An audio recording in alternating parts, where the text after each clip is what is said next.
world. If you've got any sort of recommendations or any suggestions, please make sure you put them into the comments below. We can chat through them. Enjoy the clip, guys. What we're going to be going through today is we've got a lot of questions people are asking about preparing heads. So we've got all the stuff here that we brought back up from Bedfordshire. So we've got some Chinese, some fallow and some muntjac that we're going to prepare.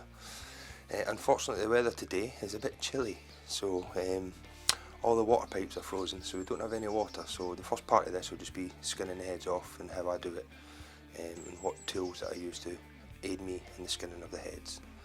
So here we go. All of these have been frozen, so they've been defrosted over the past couple of days. First thing I'm going to go through is the knife that I use to skin off the heads. Obviously we've all got our sort of knife preferences and stuff, but to make the heads easier to skin, you need a sharp knife. But obviously doing a lot of heads will ruin your custom knife if you've got one. So what I use is these post-mortem blades. In conjunction, this one here's a Havalon knife. It's just a multi-tool, and all you do is basically with the blade, wrong way around, it's basically just put the blade on and it clips in place. And then you can actually use the blade now as a knife. Once it gets blunt, take it off, replace. Nice and easy. A razor sharp scalpel. It's used for post-mortems apparently, so you can buy a box of these off eBay, Amazon, whatever, for I think they're about 20 quid for a box of 50, so it should do you a few heads. You get a razor sharp knife every time you use it, take it off, and then you get a stereo blade for the next time you use it. Okay guys, I'm just going to start off with this muntjac. So the first thing I do is get up inside the mouth and cut directly along the jawline, like so. Then this enables me to get up inside the mouth, and then we can just sort of start skinning away around the nose and around the upper jaw. With the muntjac, there's a problem here with the orbital glands, so you just need to get a knife in there and then get them scooped out prior to trying to skin further around. Just take your time going around and pull all the skin out. So we're working all the way around. Being careful not to cut the nose cartilage, and the same down the other side.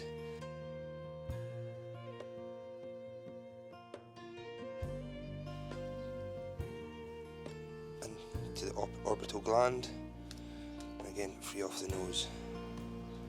As you can see, this is a lot easier with a sharp knife.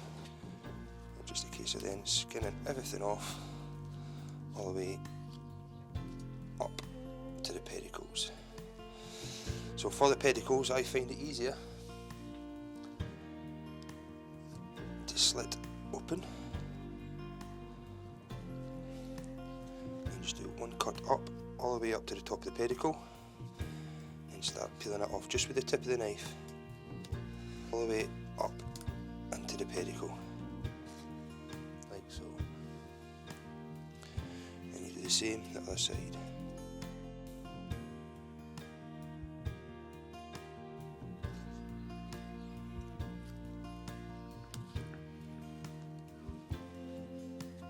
Doesn't have to be perfect, because a lot of this will get taken off when you boil the head and then wash it off with a steam washer, pressure washer.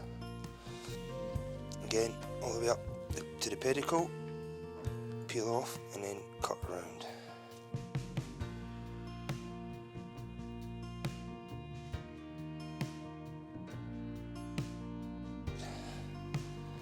So I've done the muntjac first, because then you can see how to do the pedicles, as well as obviously, because the Chinese doesn't obviously have the pedicles, or if anything the muntjac's probably one of the hardest, well, the harder ones with all the facial glands and suborbital glands and stuff. So just a quick demonstration on how I do it. Okay guys, we've got a fallow pricket here that we're just going to skin off as well.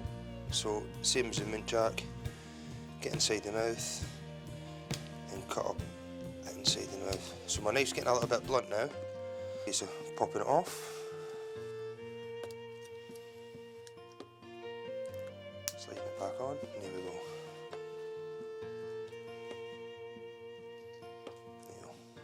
difference. Do the other side whilst I'm here.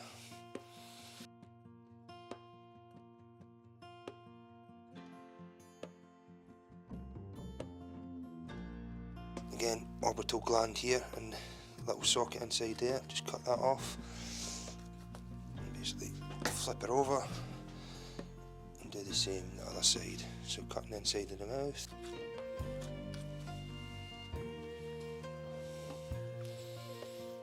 As you can see, it's quite a easy process. It's none of it actually really difficult. Probably the most difficult part is taking the bottom jaw off. So what I tend to do sometimes, if I've got obviously red stags and stuff and it's a big bit of skin hanging around, so cut from the eye up the pedicle.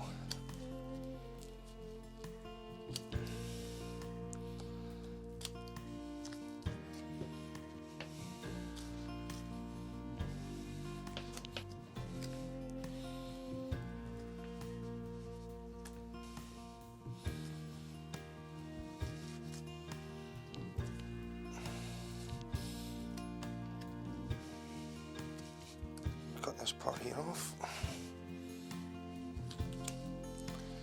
so it's all out the way.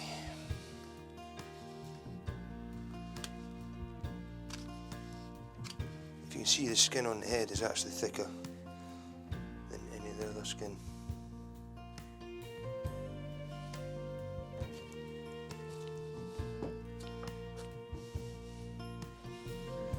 And then, same as before, cut through the cheeks, just in a straight line, straight back from the cheek. This is where you can use some leverage.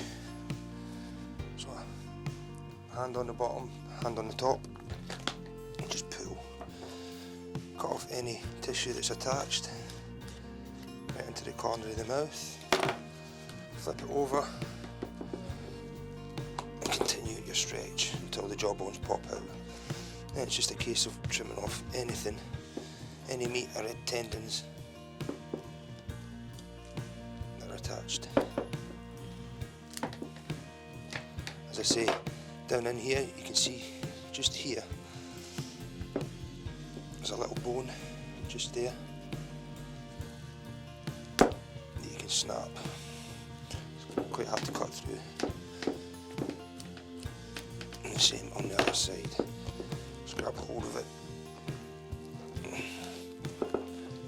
and give it a pull.